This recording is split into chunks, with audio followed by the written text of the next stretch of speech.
बीजापूरगदेक्षुकर्मकुरुजाब्जक्राब्जपाशोत्फल प्रयग्रस्वपिशानरत्नकलशैः प्रोद्यत्कराम्बोरुवः धेयो वल्लभया सपद्मकरया अश्लिष्टोज्ज्वलद्भूषया विश्वोत्पत्तिविपत्तिसंस्ततिकरो विघ्नेश इष्टदद श्रीनाथादिगुरुत्रयं गणपतिं पीठत्रयं भैरवं सिद्धौघं वटुकत्रयं पदयुगं धूतीक्रमं मण्डलं वीरान्ध्यष्टचतुष्कषष्टिनवकं वीरावळी पञ्चकम् श्रीमन्मालनिमन्त्रराजसहितं वन्दे गुरोर्मण्डलम् माधर्मे मधुकैटभग्निमहिषः प्राणापहारोद्यमे हेलानिर्मितधूम्रलोचनवदे हे चण्डमुण्डर्दिनी निःशेषे कृतरक्तबीजदनुजे नित्ये निशुम्भापहे शुम्भध्वंसिनि संहरा सुदुरितं दुर्गे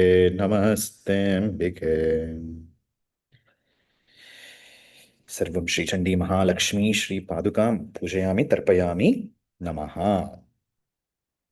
Welcome all of you. I'm taking this class from Behror, Rajasthan, where I'm with our senior most disciple of our Mahavidyalaya, Brahmacharini.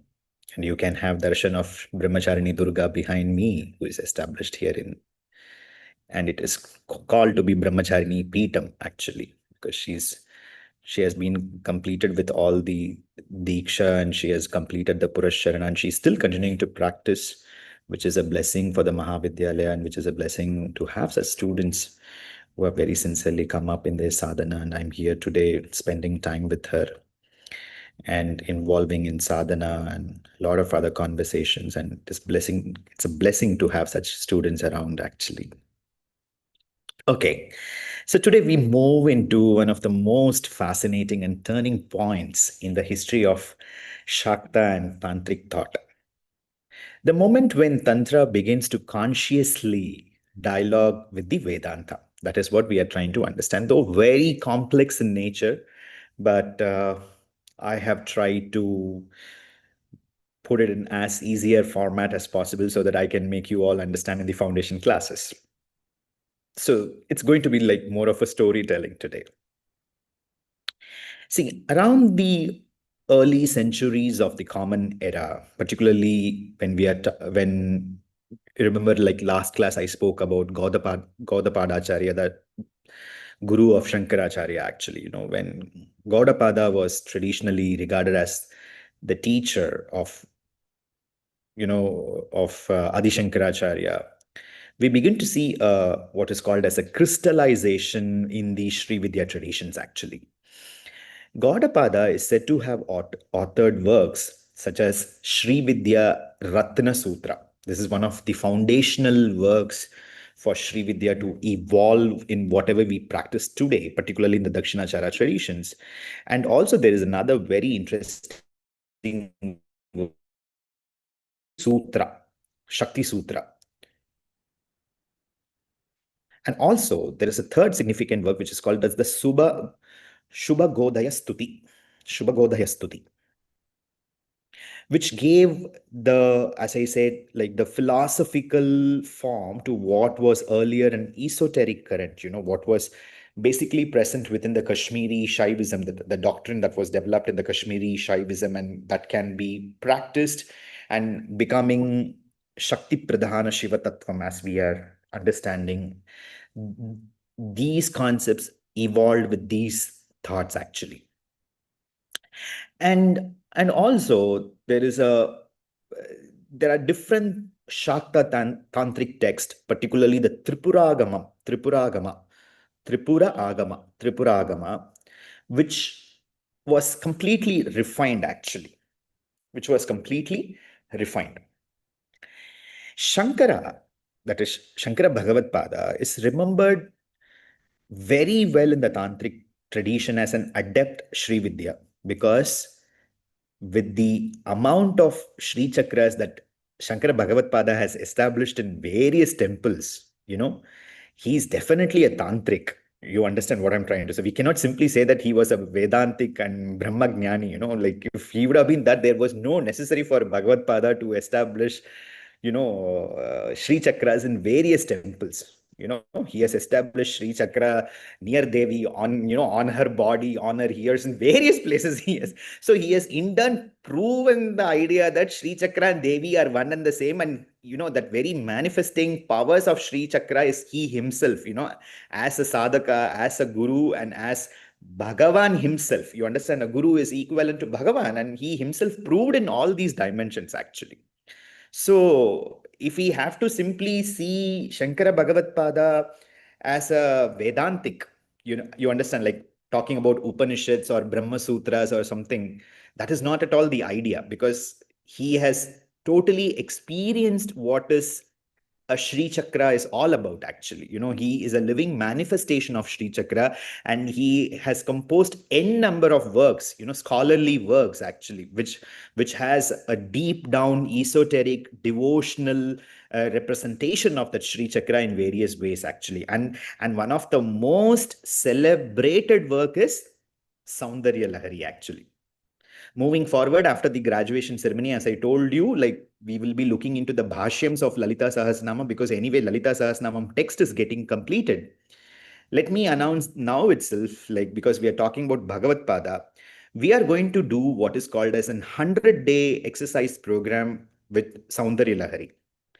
Every day, we will be reciting one verse of Soundarya Lahari along with the yantra drawings of the each of the Laharis, actually. And we will experience that physically and emotionally. We will experience the each of the yantras of the Soundarya Lahari. I do not know how many of you know 100 verses. Each of the verse has a yantra, actually. So we will be drawing that, we will be immersing ourselves, we will be chanting the Lalita Soundarya Lahari along with specific other mantras. And every day, like 100 days sadhana, we are going to do this, actually. Are you all ready? So much is coming up. There is so much of planning for all of you. That's, you all just have to be there. Everything is, you have not asked for any of these things. It is just coming as blessings and flow. So we will experience this. That's the reason I'm asking you to be up to date with the class that is happening, actually, so that you can experience. See, if you don't have this foundation understanding, you will not appreciate Soundarya Lahari, what we are going to do. You understand? You will simply take it as a ritual, actually, for some mundane purpose, you want to get it solved. Therefore, you will take it in that. Now you will be able to appreciate. At least I know a few of you, at least in hundreds, I'm not expecting that hundreds will have this understanding, or the ones who are listening here. At least if 10 of you are going to come up to with that kind of idea, why you are doing all these things, what is a deeper way to connect, I'd be totally happy, actually. So coming back, so this entire Soundarya Lahari is one of the most celebrated works of Shankara Bhagavatpada, which is actually, summing up what is given, as is mentioned in the Srividya Ratna Sutra, the Shakti Sutras, or the Shubhagodaya Stutis. What I mentioned, Bhagavatpada has put it in such a way that it is covering the Bhakti aspect, it is covering the Tantric aspect, it is covering the Vedantic aspect, actually. You understand what I'm trying to say? Because we are talking about the connection of Srividya with Vedantam, actually.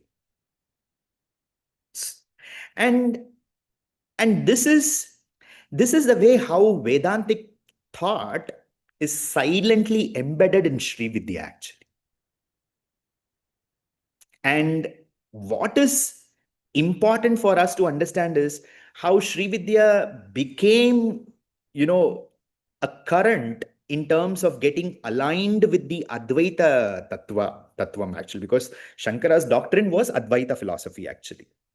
How beautifully Shankara brought in the Advaita Tattva, though there is a lot of Vishishta Advaitam is there.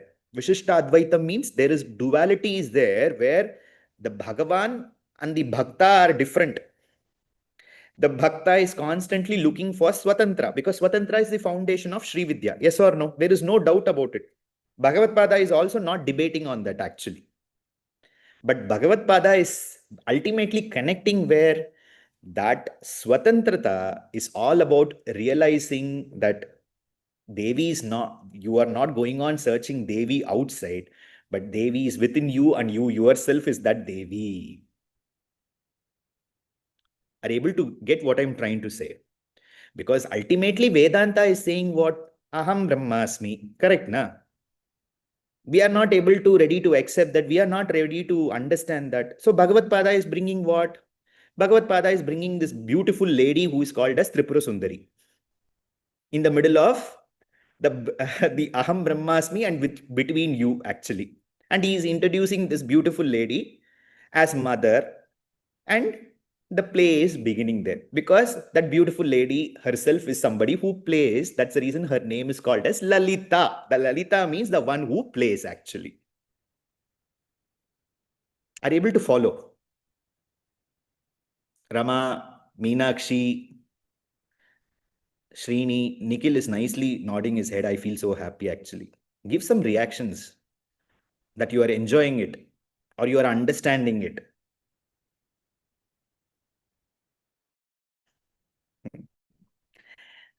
And here, when we are talking about this, something crucial is happening. Earlier Shakta traditions were often accused of antinomian practices because of the usage of panchamakaras. Yes or no?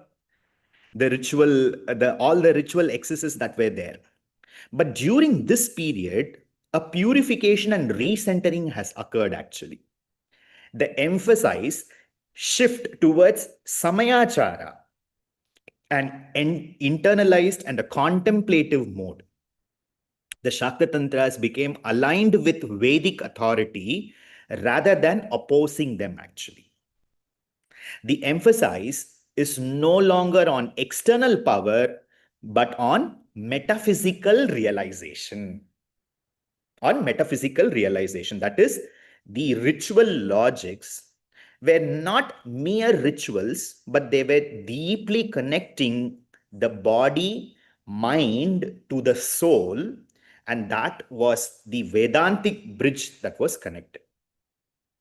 You understand what I'm trying to say? That Vishishta Advaitam, that the duality between the Bhagavan and the Bhakta, which is bridged by the rituals, because Srividya means rituals.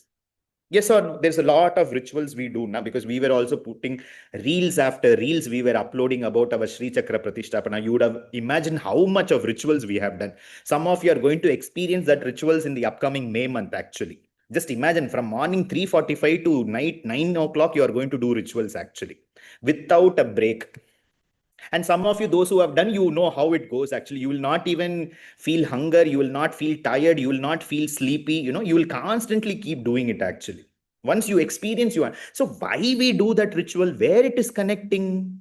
It is connecting to your soul actually. And where is that soul? That soul is Devi herself. So, that body is also Devi, that soul is also Devi, the rituals are also Devi.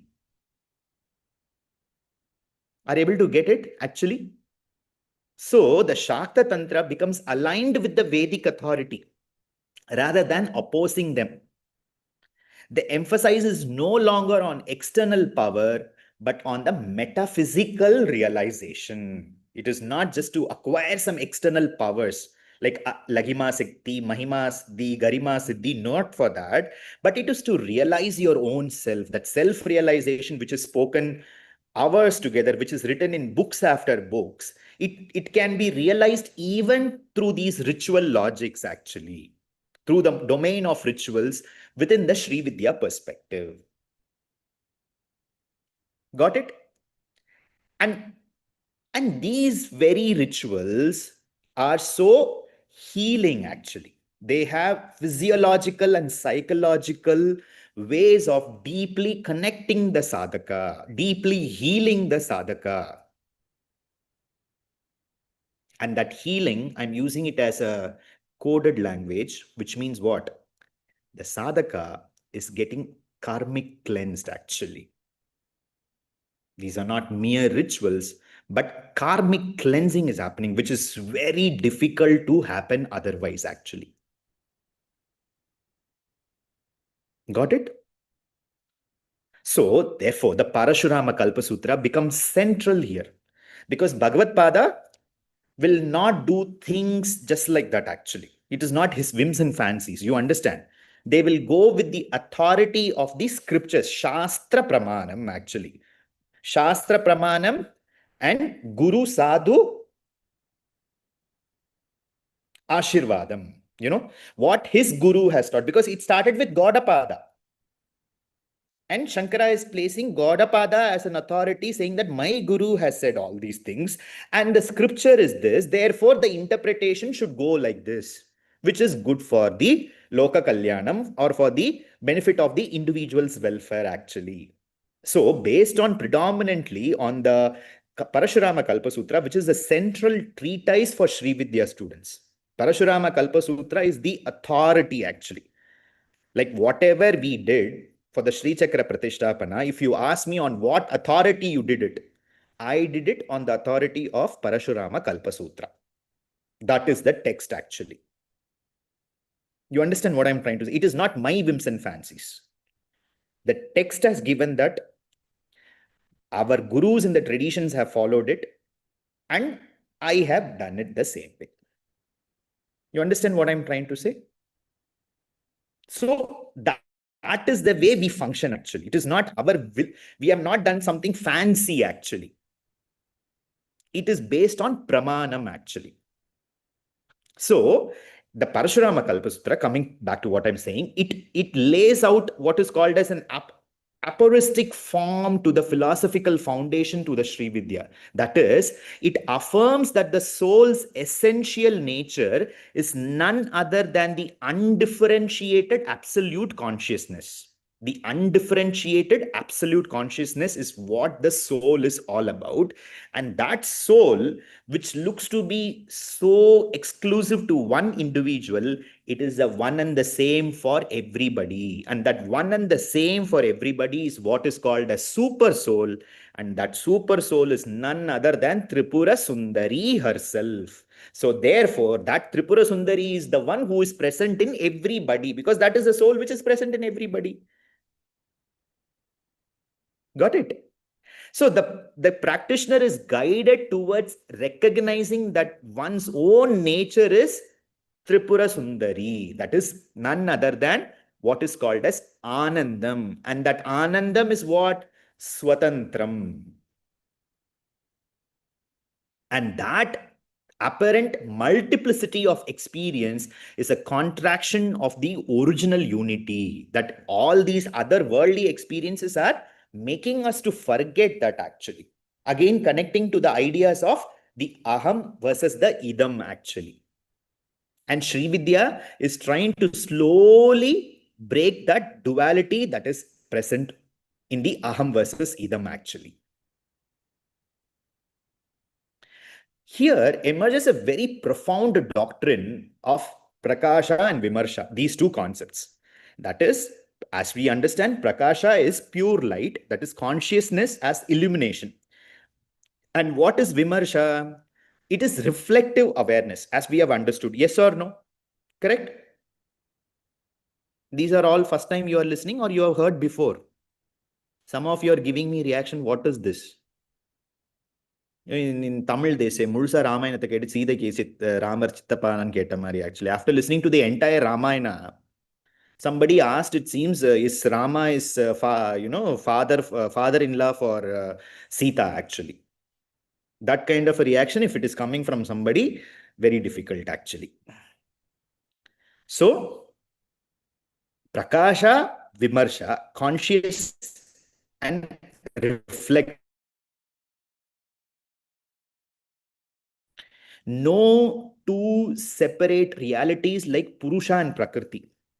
Prakasha and Vimarsha, though they are different, but they are one and the same. You understand what I'm trying to say? The light and the reflection that comes from the light. But from there, it is segregating as what? Purusha and Prakriti. They are definitely different from each other. The duality is starting. You understand what I'm trying to say? So, one idea is that, the sun and its radiance, if we have to take the example, actually, or like the word and the meaning, like the gold versus the ornament, actually.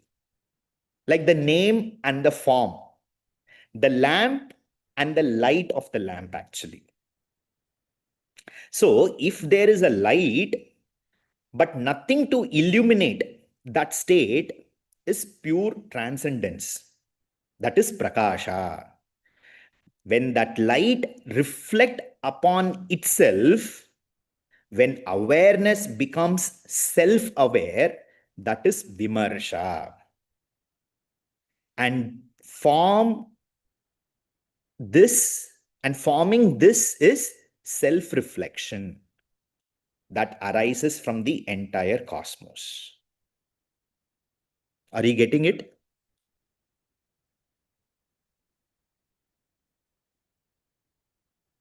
That is, to explain a little bit, the Parasamvit, the supreme consciousness, is symbolized in as the Bindu and emerge as two twin poles experiencing what it is, Aham and Idam.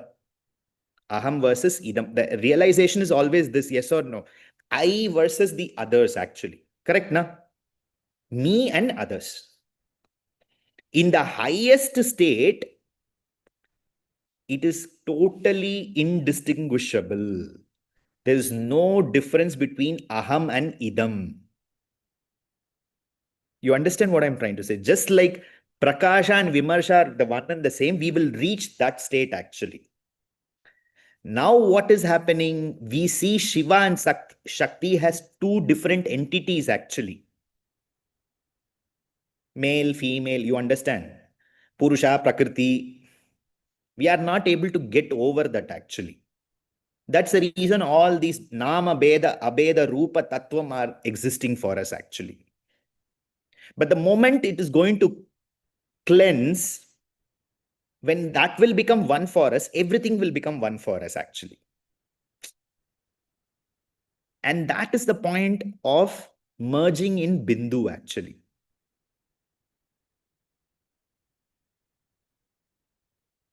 And what it is happening, because our buddhi has separated Prakasha and Vimarsha, and we have created this world and further complicating things in this world, what has happened? Prakasha and Vimarsha, which has expanded as Purusha and Prakriti, had to further expand because we understood the ascent versus the descent, ascent versus the descent, yes or no? So what has happened? Maya Shakti appeared as the 36 tattvas. You know what are the 36 tattvas, yes or no? The Jnanendriyas, Karmendriyas, Tanmatras, what all we have discussed. It has expanded as 36 tattvas. And the gray, I promised you people that I will share the picture of the 36 tattvas. I remember that I told in one of the class. I will do that actually.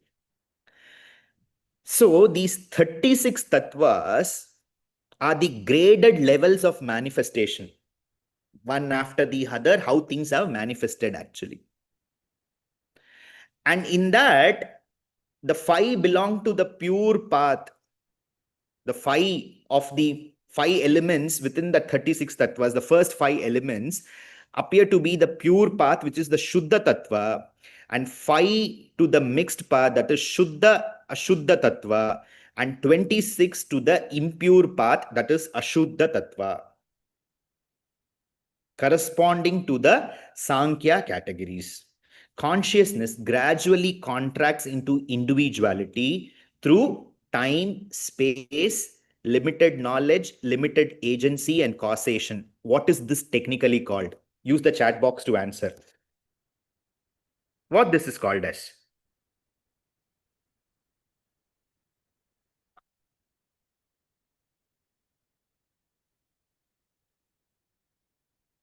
Nobody's writing the answers. Oh my goodness. Students are very smart. Kanchukas. Correct. Correct, na? Kanchukas. They are the five Kanchukas. Yet, even in this contraction, the essence remains untouched. That is what Bhagavad Pada and Vedantam is talking about. And this philosophical structure is not merely an abstract metaphysics that we are talking, this 36 tattvas manifesting and all these aspects that are related to it. It is embodied as a part of the human organism itself. And here, with this concept, we enter what is called as a second great movement around the vital force. That is, Tantra and Yoga converge around the doctrine of Prana, the vital energy that animates the organism. The body is not merely a flesh, it is a network of nadis, that is, subtle channels through which prana flows. These are said to be 72,000 in number, through though 10 are most important, and among them, 3 are supreme, which are Ida, Pingala, and Sushumna. From 72 to 10, from 10 to 3. And as most of you know, Ida represents the lunar principle, that is cooling and feminine receptive energies, and Pingala represents the solar principle, that is heating and active energies. And Sushumna is a central channel representing fire, the axis of transformation. And these 3 arise together where? At the Mooladhara chakra, the basal center. And they are called in Srividya as Yukta Triveni. Yukta Triveni. Yukta Triveni. The united 3 streams, actually, which is symbolic of Ganga, Yamuna, Saraswati. Yukta Triveni. In other words, Mahakali, Mahalakshmi, and Mahasaraswati. Why? Because Kundalini, the coiled power of Shakti, lies asleep at the base, blocking the ascent. Ascent means the rise, actually. And when we talk about Kundalini, we have understood that it is not a poetic metaphor. It is the individualized power of the Vimarsha within the human being. When dormant, the polarity of I, and that is this I versus this, remains divided. When awakened, you remember Kundalini is called as Kumari, yes or no? And as she ascends, she becomes a woman, and then she ultimately reaches Shiva. So when awakened, she ascends through Sushumna, piercing the 3 knots, that is Brahma at the base, Vishnu at the heart, and Rudra at the eyebrow, until she reaches the Sahasrara, the 1,000-petal lotus. And when the ascent is complete, the dichotomy between Aham versus Idam will collapse. Shiva and Shakti are reunited. Illumination and deliberation will merge together. Along this central axis lies the chakras, not merely symbolic wheels, but psychic, energetic vortices, linking subtle and the gross principles that are present in the human system. The 6 principal chakras, you all know it, actually. And as I told you, Mooladhara represents earth, Swadhisthana represents water, Manipuraka represents fire, Anahata represents air, Vishuddhi represents ether, and Ajna represents the sun and the moon union. Corresponding to these elements, the instants, functions, and psychological states, everything is mattered upon this, actually.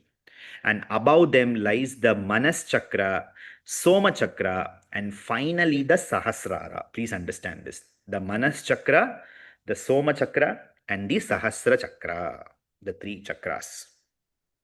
These are not imaginative structures, students. They represent points where consciousness actually localizes and organizes what is called as experiences, actually.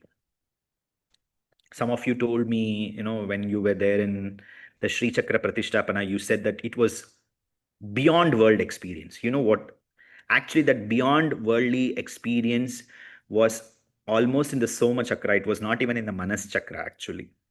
Because Manas Chakra will lead to a lot of worldly experiences. you are saying this to be beyond the worldly experiences. So it is definitely the Soma chakra. You understand from the example, right, what I'm trying to say. So the breath itself reflects this architecture. In a day, for example, we breath, according to the science, 21,600 times actually. Okay. These breaths are distributed among the chakras. Prana becomes the organizing principle of the organism, that is, the humans. The 10 vital currents, prana, apana, vyana, udana, samana, and the 5 subsidiary currents within them, they regulate what is called as swallowing, elimination, circulation, speech, digestion, yawning, blinking, and even the excretory processes that happens in the organism. The body is a field of fire which is dealing with metabolic, digestive, and transformative. Every day, our skin, the dead skin is shredding and new skin is coming up. Since we see every day ourselves, we don't realize it actually. And Tantra goes further to explain. It sees this, the alphabet, all the alphabet that are there from to Ha as vibrational expressions of this vital energy. That's the reason they are called as Matruka Shakti. They are not simply called as Matruka Aksharas in our Tantra. They are called as Matruka Shakti. The 50 letters correspond to 50 currents. Speech itself becomes a manifestation of Shakti. Thus, therefore, the human being becomes a living yantra. And the ascent of Kundalini is not a mere mystical spectacle. It is a retrogression, in fact, of the Pranan within the cosmic source. Health, therefore, is not merely absence of disease. Health is swasthya, that is abiding in one's own true state. Illness is dissonance between individual pranan and cosmic shakti. And we are supposed to balance this. Once we bring in the cosmic shakti, when we align the cosmic shakti, the pranan will get stabilized. And once the pranan is getting stabilized, then the diseases can be cured, or it gets cured. When I'm talking about disease, it is not just the physical diseases, even mental diseases actually, or emotional diseases. Nowadays, emotions are also becoming a disease, unfortunately. So when pranan flows harmoniously through the nadi network, the mind becomes clear, the body becomes balanced, and consciousness becomes luminous. So we see a full circle coming in actually. Yes or no? That these are all connecting with each other. That is what I'm talking it as a full circle. So therefore, Vedanta declares what, as I mentioned, Aham Brahmasmi. Correct, na? You are that Brahman. Srividya says what? That Brahman is not abstract. It is the living unity of Shiva and Shakti within you. And yoga says what? Regulate the prana. Yes or no? Yoga is regulating the prana. Tantra is saying what? Awaken the Shakti. So, Vedanta, Srividya, Yoga, and Tantra. Within Tantra, only Srividya is coming. There is no doubt about it, but I am taking it as a very specific category here. And when illumination and deliberation becomes one, when the breath rises through the central channel and the awareness rests into the own nature, then what remains is nothing else than the pure consciousness, free of subjective and objective divisions. I can see Rajeshwari Amma is clapping hands. We are supposed to do it, The objective versus the subjective differences that we suffer is a very big disease, students, let me tell you. Srividya or medicine actually for this. That's the reason you keep eating Devi as mantra every day actually. So therefore, this once this subjective and objective division gets a lesson and lesson day by day with sadhana, we will reach ultimately to our natural state where we realize that I am born to realize Devi. I have born to realize myself. And that is the highest tattva of Sri Vidya, because I have born to realize myself is what is Swatantrata all about. Yes or no? So that is what we are supposed to do. And that is summing up the fundamental idea as how Sri Vidya is connected to Vedanta. Clear to all of you? I hope this is helping all of you. And the February month is coming to an end, and two things I have wanted to discuss. One is the assignment for the month end. You have to do, all of you. This is a part of the upcoming assignment, upcoming evaluation process, overall evaluation process. So there will be two questions out of which you can take one, and you have to write an essay of around 1,000 to 1,500 words. You have to write an essay actually, a reflective essay on your own words, primarily in English actually. And it should be typed and it should be sent in the format which we have already published. Don't worry whether you are writing it correctly or not and all. You just write the answer and send it across. Properly, neatly type it and send it across. That is the assignment that is coming up. And number two, you have seen that I have published giving individual times to students, those who are very regularly attending the class, to discuss about your sadhana. So schedule it and you can attend the one-on-one interaction with me actually, if you're really interested to have a understanding about what you want to do in sadhana, what it is all about and how to progress, or whatever questions you have only related sadhana. Actually, it is not a counseling session, let me tell you. If you wanted a counseling session, I will heavily charge you. I'm not here to listen to your problems. Everybody's having problems, including me.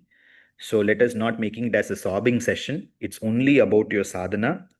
And this is only meant, as I am saying very clearly, to regular students who are attending the classes very, very sincerely, and they have marked their presence. Mark their presence means through keeping the cameras open, through writing reflections in Facebook, who have written assignments, whom I also know as individuals. They know I know them or not actually. Only it is meant for them alone, not for otherwise anybody and everybody. Those who are being very active on these eligibility category can fill in the Google form. If there are others who have filled in, I might decline it, I'm telling you. It's only open because my time is precious. I don't want to give my time to everybody. I want to give my time to only those who are listening to these classes regularly, and it is my duty to help them individually, because this is a classroom setting, is for together, collectively the teaching is going. Individual time is meant for individual sadhana actually. Individual guidance is required definitely from a teacher. So only for individuals who have been very regular, you should exercise this and take this opportunity to be guided further. So fix in your appointments and I'll be ready to meet you further. And this will happen every month actually. Every month you can fix one day with me and we can have a one-on-one discussion. Thank you so much. I'm trying to help as much as possible each one of you to progress. So please avail these to the best of the utility and please progress. That is what is required. Thank you so much. Let's do the Mangalam and finish off the session. सर्वमङ्गलमाङ्गल्ये शिवे सर्वार्थसाधिके शरण्ये त्र्यम्बके गौरी नारायणि नमोऽस्तुते जयन्ती मङ्गला काली भद्रकाली कपालिनी दुर्गा क्षमा शिवा धात्री स्वाहा स्वदा नमोऽस्तुते। ॐ शान्तिः शान्तिः शान्तिः। हरिः ॐ श्रीगुरुभ्यो नमः हरिः ॐ सर्वं श्रीचण्डी महालक्ष्मी अर्पणमस्तु तथास्तु Thank you so much. See